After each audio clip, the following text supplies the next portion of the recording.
Yo, what is going on, guys? Welcome back to another video. So yesterday, I made a video where I created a 10-part contenders checklist and went through every single potential Eastern Conference playoff team and graded them based on that contender checklist. And now we got to do it for the Western Conference. As you can imagine, didn't want to make it into one video because it would have been like a 45-minute video. So we're breaking it into two, East and now West. Here is the checklist for those that did not watch yesterday's video. Go watch yesterday's video. But yeah, top 20 forward, legit star forward, another pretty elite top forward you got to have. You got to obviously have forward depth. Got to have that number one defenseman. Most teams do, as well as a number two that can play 22 to 24 minutes a night. Defenseman depth, no shit. Top 15 goaltender. I know recent Cup winners have not quite had that top 15 goaltender as consistently, but still, you need someone solid in net.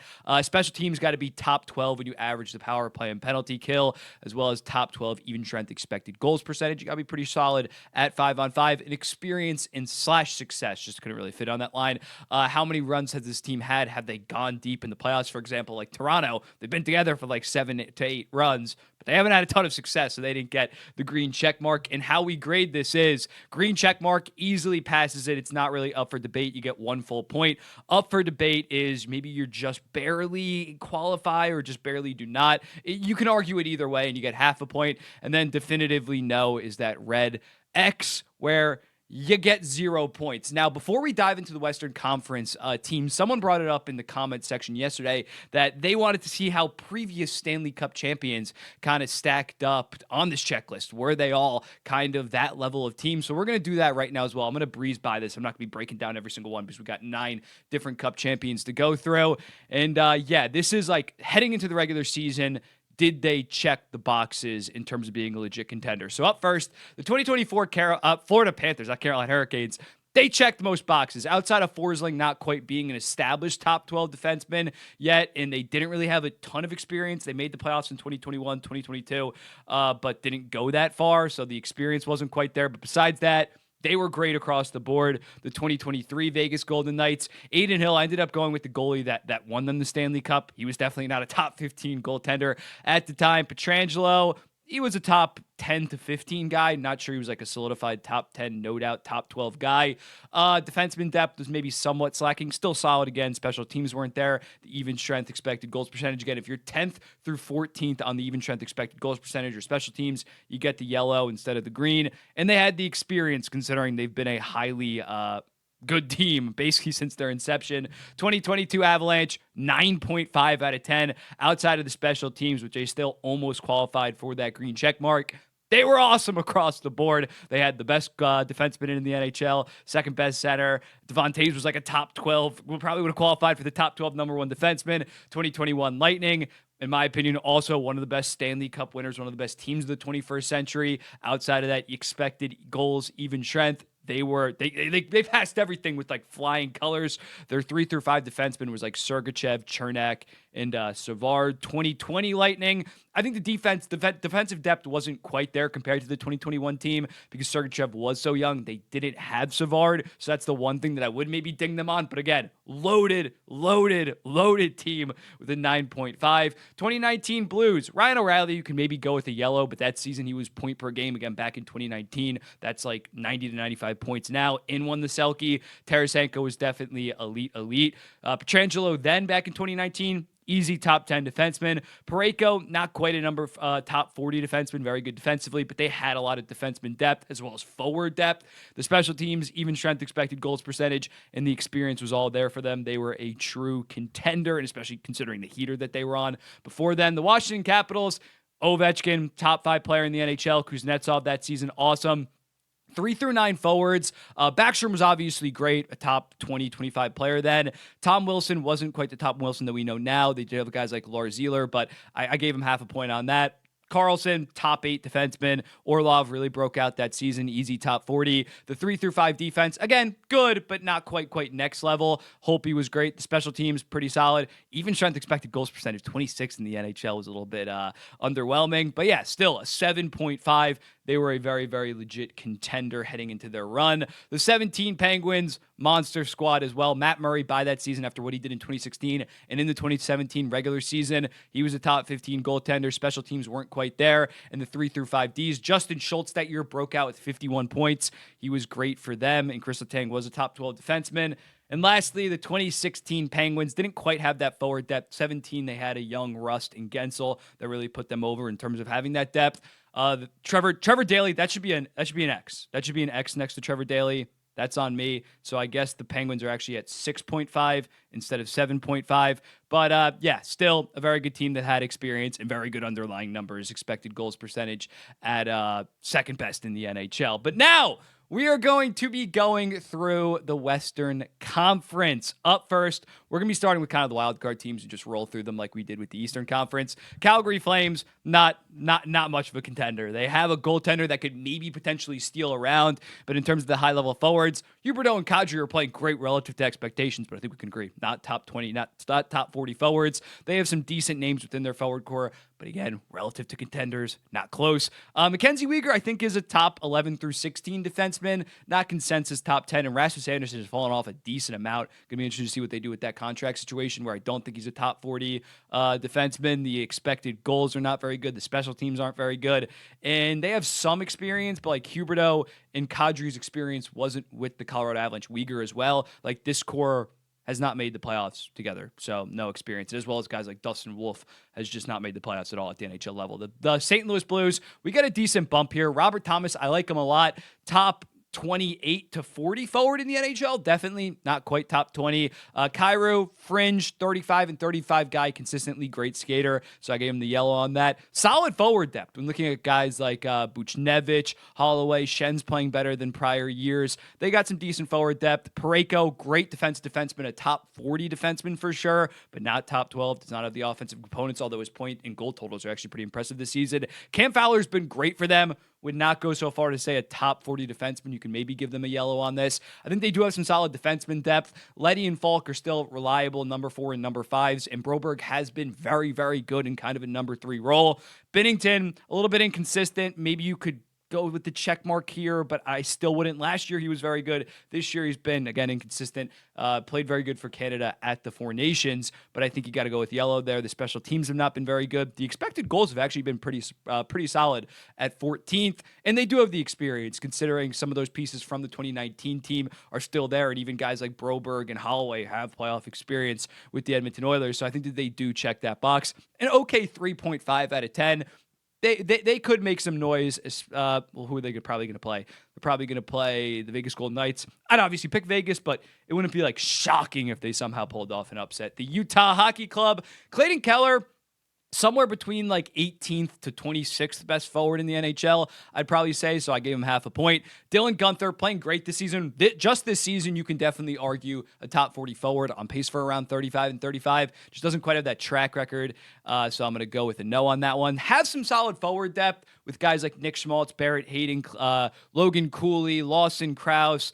It's an okay group. Sergachev, similarly to Weegar, I'd say like in the 11 to 17 range for defensemen, considering what he did the last full season that he was healthy when he had like 63 points and now his return to form. He's a legit number 1 defenseman, so I went with half the point. Sean Durzi, just haven't really seen enough out of him this season. Last year he was very solid for the Arizona Coyotes. The 3 through 5 defense, Ian Cole, Michael Kesselring, Oli Mata.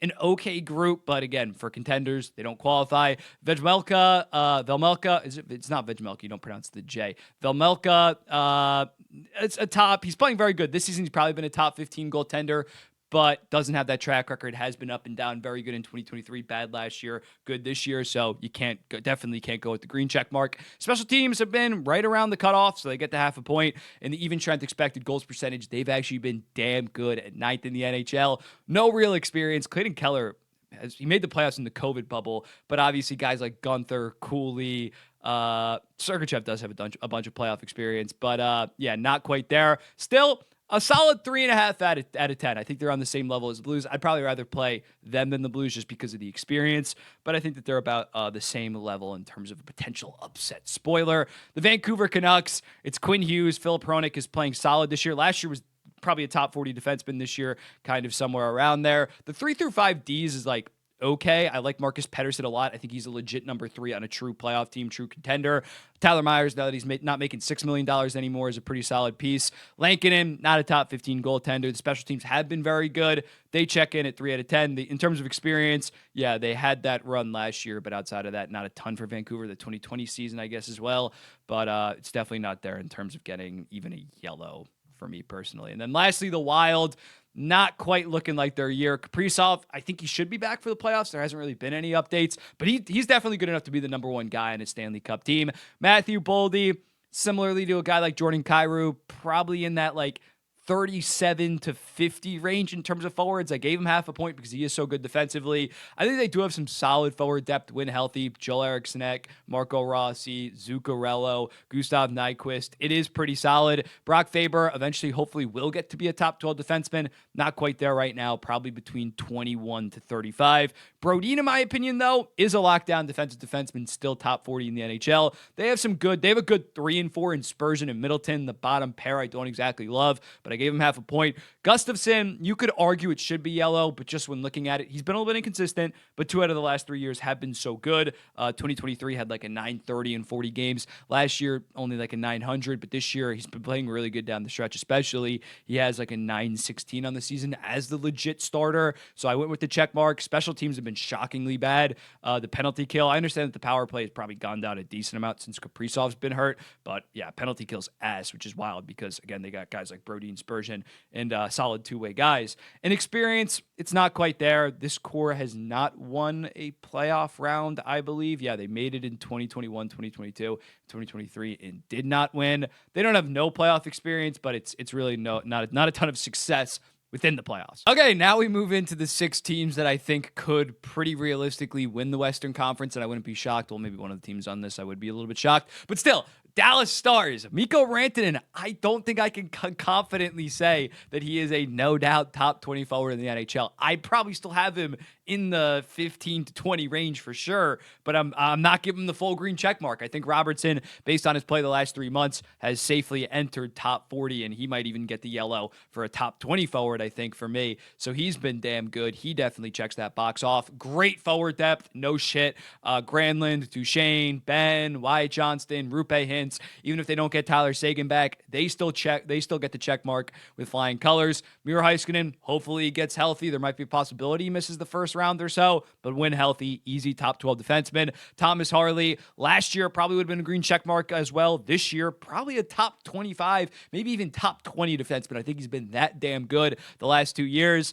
3 through 5 defense, I like SL Lindell a lot, but after that, it's like Lyubushkin and then CC or Dumba. So I do think that they get a red X for that. Jake Ottinger, top 11 through 13 goalie in the NHL, playoff proven, has been very good in the playoffs. You got to give him that check mark. Special teams, the penalty kill has been very good. You'd hope that the power play improves now that they have Rantanen. Expected goals percentage, I was a little bit shocked by this, at 5-on-5, only 13th in the NHL. And obviously, they have the experience, back-to-back Western Conference Finals, made the Stanley Cup in 2020.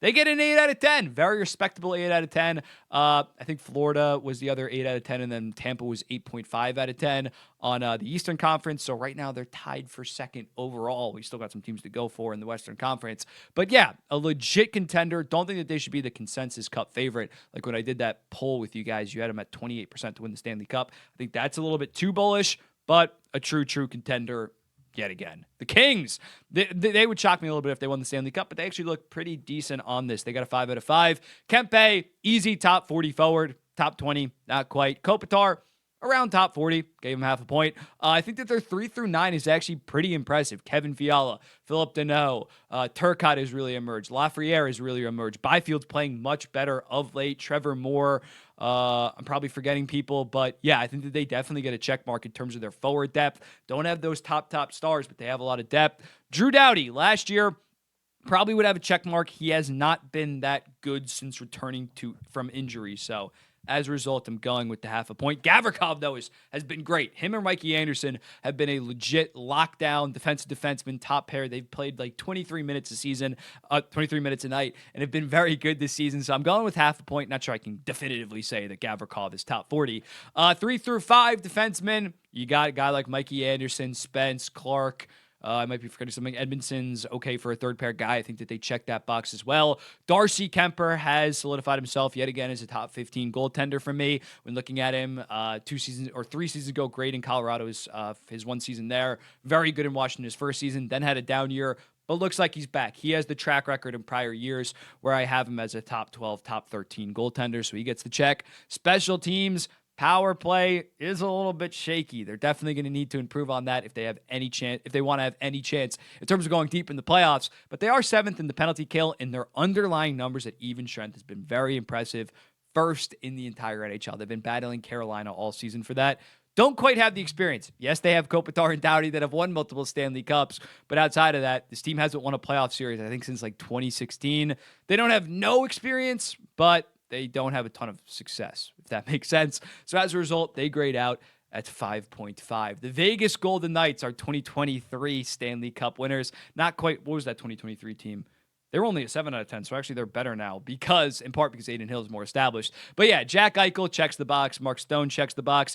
The forward depth isn't quite what it used to be. I think it's definitely improved. It probably would be an X before they picked up Saad and Riley Smith, but now I think that they do get a half a point. They still have Carlson, who's like one of the most underrated two-way centers in the NHL. Hurdle's been great, although he is hurt right now, which is concerning, as well as Barbashev's broken out and has been great for them, so I think that they get half the point there. Theodore has been awesome offensively. Don't really think he has a two-way component to be a no-doubt top 12 guy, but I'm going to give him the half a point. Pietrangelo definitely is a top 40 defenseman still. Awesome offensively.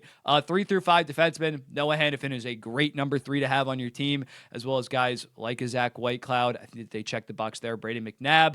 Adin Hill, around the top 12 to 17 goalie at this point. He got paid like one at least with that 6-year deal at $6.25 million. Wasn't established back in 2023, but is pretty established now. Awesome power play. Kind of shit penalty kill. Definitely need to improve on that, but they get half the point. 8th in expected goals percentage, check mark, easy, as well as an experience. They check it off here. No clear gaping weakness with this team, considering they improved their winger depth a lot at the deadline and through a buyout. Yeah, they're a legit contender. 8 out of 10 for the Vegas Golden Knights. The Winnipeg Jets check in at 7.5. Kyle Connor this season has definitely been a top 20 forward in the NHL. Can I definitively say, no doubt, without a shadow of a doubt, he's an established playoff-proven guy? I can't. Can he be the number 1? We haven't seen that yet. And he got benched on 4 Nations. But yeah, I think Kyle Connor, very good. I would lean towards right now him being that. But I'm not giving him the green check mark. Mark Scheifele definitely gets the green check mark this year. On pace for like 95 points this year. He's been awesome. 3 through 9 in terms of forwards. Ehlers, amazing third option, as well as Velarde is their 4th best forward. That's ridiculous, as well as guys like Cole Perfetti, Adam Lowry's like the most underrated third-line center. Niederreiter's still solid. Josh Morrissey, easy top 10 defenseman at this point after what he's done the last 3 seasons. I really like Dylan Sandberg, but he was my most underrated player on my underrated list. Feel free to go watch that video as well. Can I definitively say that he's a top 40 defenseman after one? He's been solid in other years, but after one, I'd say he's top 40 this season. After one top 40 season, no, I can't quite say that. So as a result, they get just the straight X. I'm not even going with the yellow at this point until I see him do it maybe in the playoffs, step up in a big role. Their 3 through 5 is pretty solid, though. Dylan DeMello and Neil Pionk as your 3-4 is pretty solid. And then you got Luke Shen as your 5, or I guess Logan Stanley's not very good. But Colin Miller would be their 5. That's pretty solid. Connor Hellebuck, best goalie in the NHL. No shit there. The power play has been awesome this season at like 31%. Penalty kill needs a little bit of improvement, but again, you got Connor Hellebuck back there. I'm sure you're going to be fine. Expected goals percentage has been okay. It's not like there's some massive frauds. No, they're still 7th. Are they a legit 120-point wagon that's going to run through the playoffs like the 2022 Colorado Avalanche? No, but they're a legit team. The experience, not quite there. I know that some of these pieces were on the team in 2018, like Connor, Scheifele, Morrissey, Hellebuck. Is that it? That might be it. But Ehlers, I think, as well. That was 7 years ago at this point, and they've lost in the first round pretty handily the last 2 seasons. So I'm going to go with an X for experience and success at this point, and they get a 7.5 out of 10. 2 more to go. The Edmonton Oilers also check in at a 7.5. They obviously check off the top 2 forwards with flying colors, double checks both there because they have the best and 3rd best forward in the NHL. 3 through 9, I'm going to go with the yellow. Yes, they have a lot of big names. Zach Hyman, RNH, Henrique, Arvidsson, Skinner, Corey Perry, but the production is not lined up to what we expected compared to prior years. Hyman and RNH are no longer elite first line guys, at least this season. Arvidsson and Skinner have kind of been very underwhelming for their teams based on what we expected. We thought those were both cheap scoop deals. Corey Perry, Henrique, effective bottom sixers. But yeah, I think at this point, their overall top nine is very good because they, again, passed those two forward spots with flying colors and above some. I still really like their forward core overall, but their forward depth compared to what we thought coming into the season was the best or second best, deepest team, deepest forward core. Not quite the case right now. Evan Bouchard, a lot of people are going to want a red X next to that. I think what this guy has done in the playoffs as well as even the regular season, he's still been solid this year.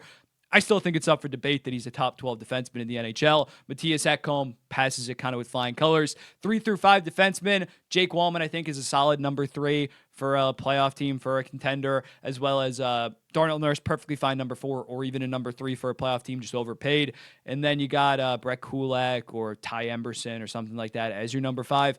I think it does pass with the check. Stuart Skinner obviously does not pass, though. The special teams, the power play is only 6, which surprised me a little bit, considering like 2 seasons ago they set the all-time record. And the penalty kill has been pretty underwhelming, so they only get half a point there. Even strength expected goals percentage, 4th, and experience made the Stanley Cup final last year, as well as 2022 conference finals. 2023 made it to the second round.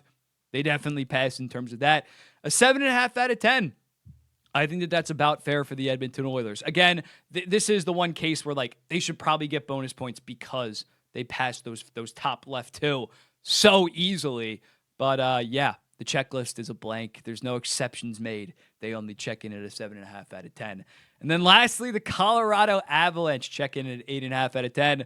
McKinnon, second best forward in the NHL. Martin Necas, I feel like people are going to scream at me for this. This season, no doubt, has been a top 40 forward in the NHL. Has not consistently done that. And you can maybe argue Valerie Nichushkin should be a top 40 forward. And I could say, yeah, he'd also probably get a yellow here, but I don't think that they have like a consensus, no doubt, top 40 forward at this point. I keep on moving my mic. But yeah, 3 through 9 forwards is loaded at this point. You got Brock Nelson, Nichushkin, Lehkonen, Charlie Coyle. I'm probably forgetting some people. Landeskog potentially coming back. Jonathan Drouin. They are deep at forward now. Cale Makar, check. Easy. Taze has regressed a little bit, but I still think we can agree he's a top 40 defenseman.